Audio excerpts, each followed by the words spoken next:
요아스 때 성전을 수리하는 이야기가 오늘 본문의 내용입니다. 하나님의 백성들과 또 교회와 신앙을 바로잡으려고 할 때 그 개혁의 주체가 누가 되어야 되느냐, 이걸 우리가 알게 되고, 또 이 개혁이라고 하는 것이 얼마나 어렵고 힘든 일인가라고 하는 것을 배우게 되는 것입니다.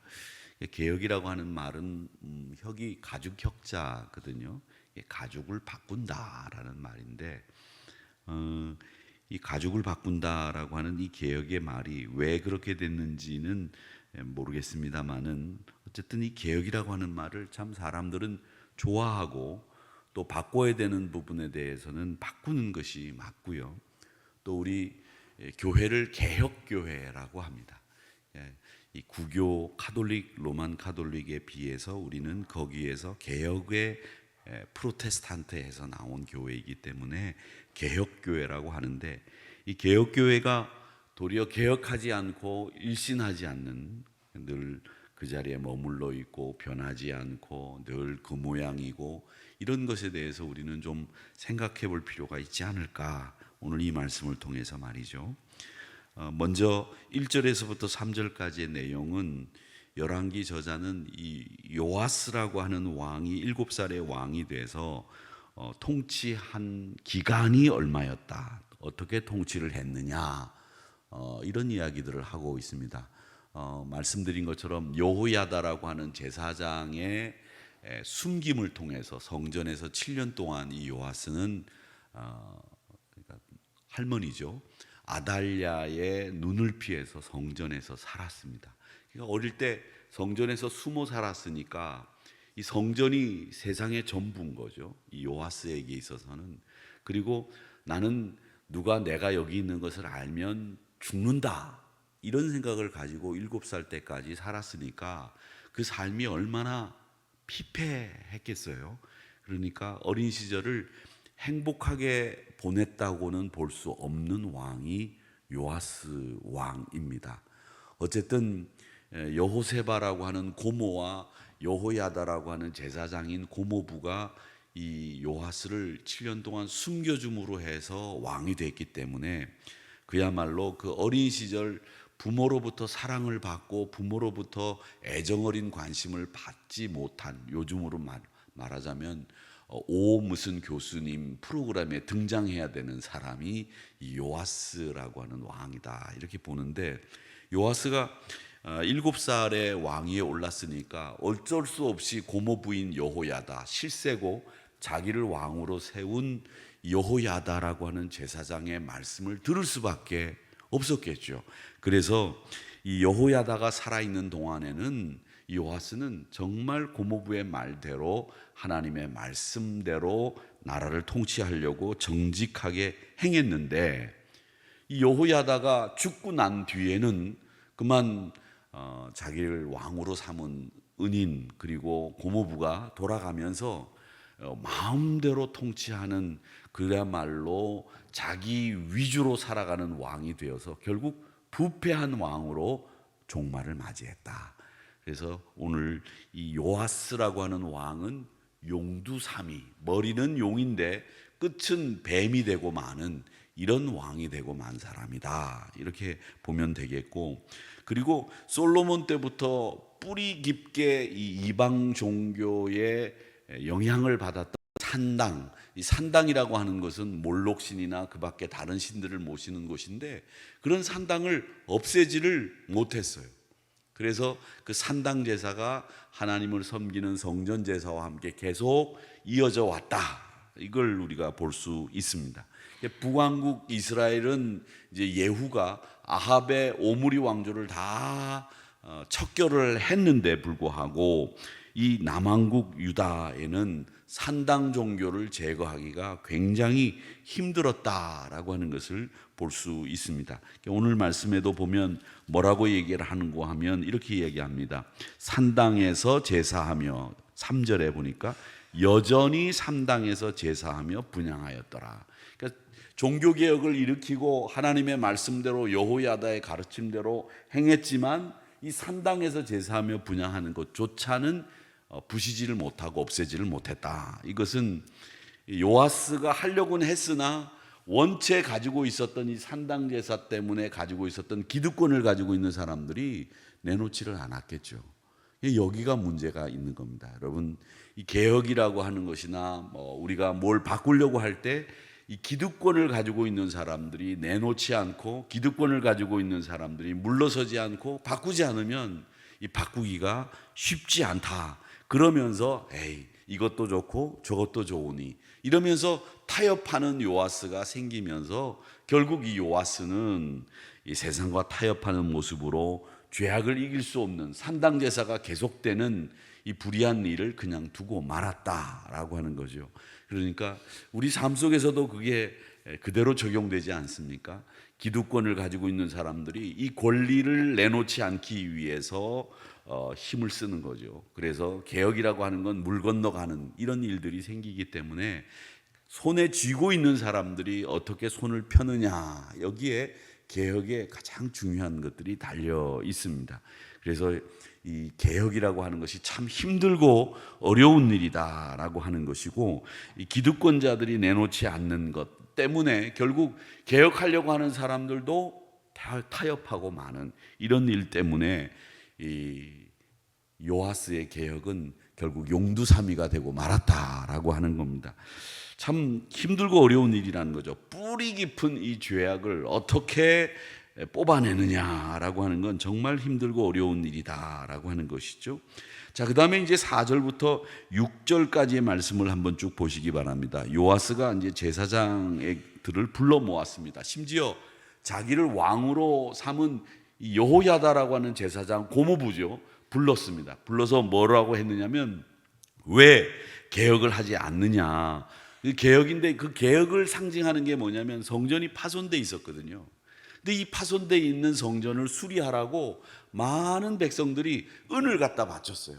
은으로 성전을 수리하십시오 이렇게 했는데, 그걸 가지고 은을 가지고 성전 수리하는 데 쓰지 않은 거죠.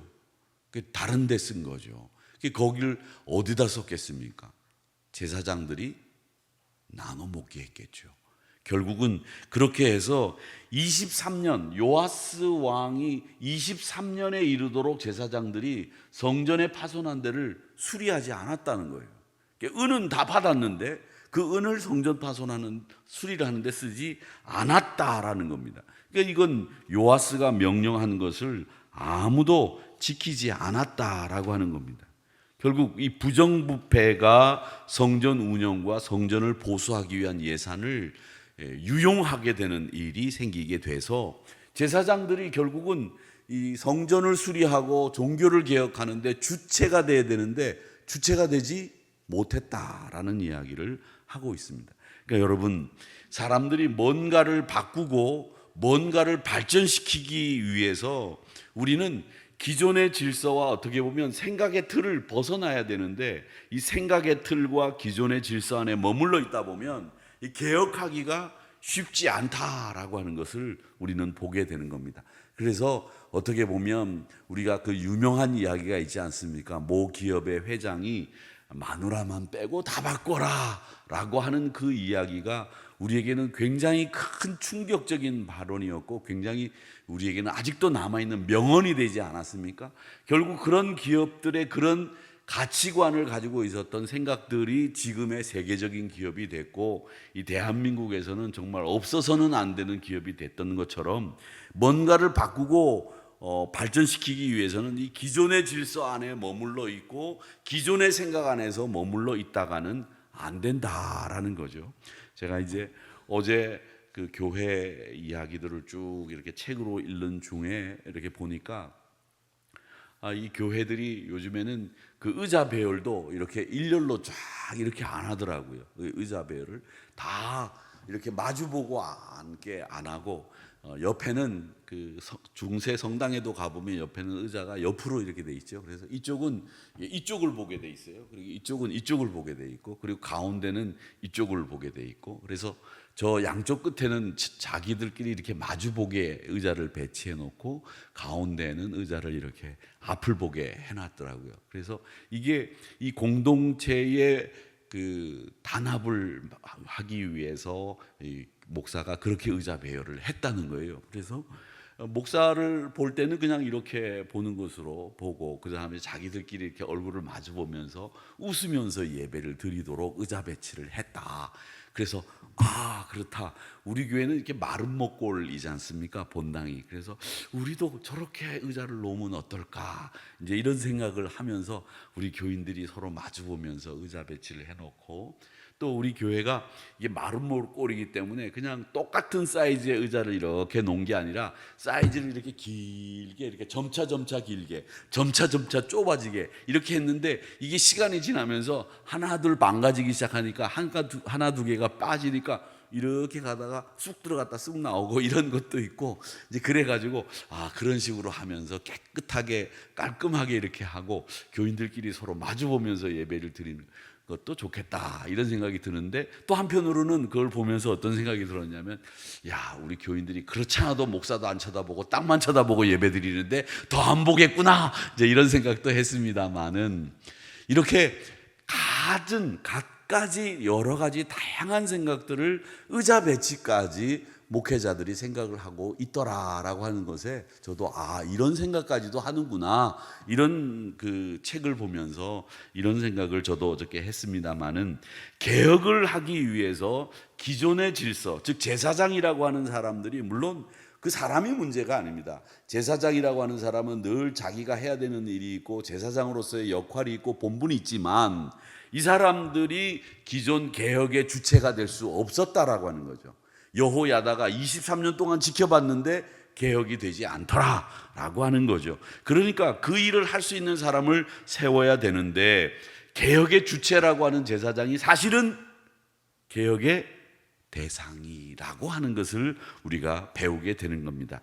7절 8절의 말씀에 보면, 여호야다와 제사장을 불러 이르되 7절에 어찌하여 성전에 파손한 데를 수리하지 아니하였느냐.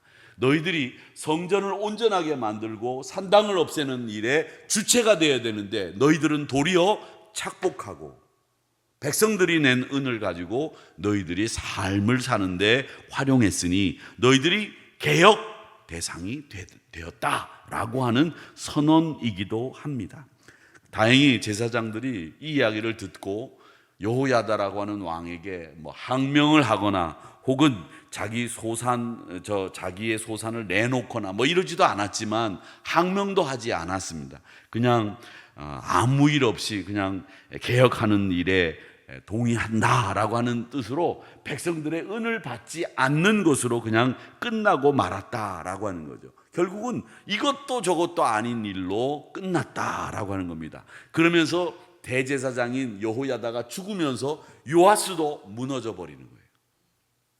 그래서 용두사미가 되고 많은 꼴이 됐다라고 하는 겁니다.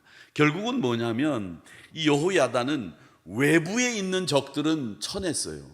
외부에 있는 사람들을 개혁하는 데는 성공했으나 안에 있는 사람들을 바꾸고 안에 있는 사람들을 하나님의 사람으로 만드는 데 사실은 실패하고 말았다라고 하는 것을 우리가 보게 되는 겁니다. 그러니까 여러분, 사실은 바깥에 있는 사람들을 향해서 잘못을 지적하기는 쉬워요. 그 교회는 말이야 어쩌고 저쩌고, 그 사람은 말이야 어쩌고 저쩌고, 쉬워요. 그리고 그 사람을 척결하는데 우리가 힘을 쓴다고 하는 거 쓸 수 있으면 가능해요. 그런데 사실은 더 어려운 게 뭐냐면, 내 안에 있는 죄와 내 안에 있는 바로잡아야 될 것들을 이 사람이 나로부터 시작해서 내 안에 있는 거, 내 공동체, 이게 바꾸기가 더 어렵고 힘들다라고 하는 것을 보게 되고 깨닫게 되는 겁니다. 우리 주변에도 교회도 그렇고 사회도 그렇고 우리가 잘못되어 있는 거라든지 혹은 개선할 수 있는 것들은 개선하고 바꾸는 것이 맞다, 저는 그렇게 생각을 합니다. 어떻게 보면 우리 교회가 개혁교회이기 때문에 더 바꾸는 일에 열심히, 물론 바꾸는 일에 복음의 본질에서 벗어나면 안 되죠.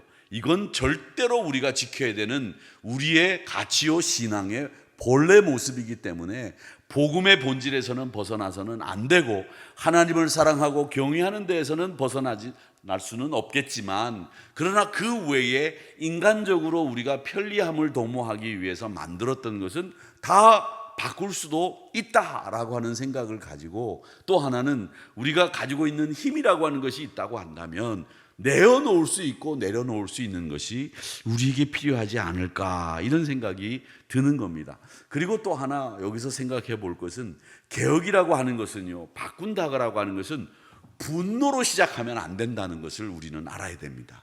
이 분노로, 뭔가 적개심으로, 이런 마음으로 개혁을 시작했다가는 이 개혁을 시작한 사람도 다시 그 함정에 빠져버리는 일들이 참 많이 있습니다. 그렇기 때문에 우리 교회 안에서의 개혁은 그 시작이 어떻게 시작이 되어야 되냐면, 분노로 시작하는 것이 아니라 하나님의 말씀에 순종하기로 작정하고 우리 안에서부터 바꾸어 나가는 모습이, 동기로부터 시작이 건전한 시작이다라고 하는 겁니다. 누군가를 미워하고 누군가를 죽여야 되겠다고 생각하고 누군가를 바꿔야 되겠다고 생각하는 이 분노로부터 시작하는 개혁은 사실은 그 개혁하는 주체도 또 그렇게 빠지고 만다라고 하는 거죠. 너나 할 것 없이 우리는 하나님의 말씀에 순종해야 되는 사람입니다. 하나님의 말씀대로 살겠습니다. 하나님의 뜻대로 살겠습니다 라고 하는 곳에서부터 시작된 개혁이 바른 개혁의 길로 갈 수 있도록 만든다라고 하는 것을 우리가 배우게 되는 겁니다. 그래서 가장 이상적인 것은 안에서부터 개혁이 시작이 되어야 된다. 그리고 힘을 가지고 있는 사람들이 내려놓고 있어야 된다. 그리고 개혁의 시작은 분노가 아니라 하나님의 말씀에 순종하면서부터 개혁이 시작이 되어야 된다라고 하는 이 개혁의 원칙들을 우리가 보게 되는 것이다 라고 하는 거죠. 이 요아스와 여호야다, 그리고 당시의 이 제사장들의 이야기를 통해서 우리가 배우게 되는 이런 교훈들을 여러분 잘 기억하시고, 이 요아스를 통해서 우리는 결국 알게 될 것은 하나님의 말씀에 순종하는가 순종하지 않는가라고 하는 것이 정말 중요하다라고 하는 것. 그리고 또 하나는 우리가 개혁이라든지 이런 부분에 대해서 여호야다와 제사장 모두를 볼 때 하나님을 향한 열심이 있는가, 이게 이 개혁에 있어서 제일 큰 문제가 아니었겠는가, 이런 생각을 해보게 됩니다.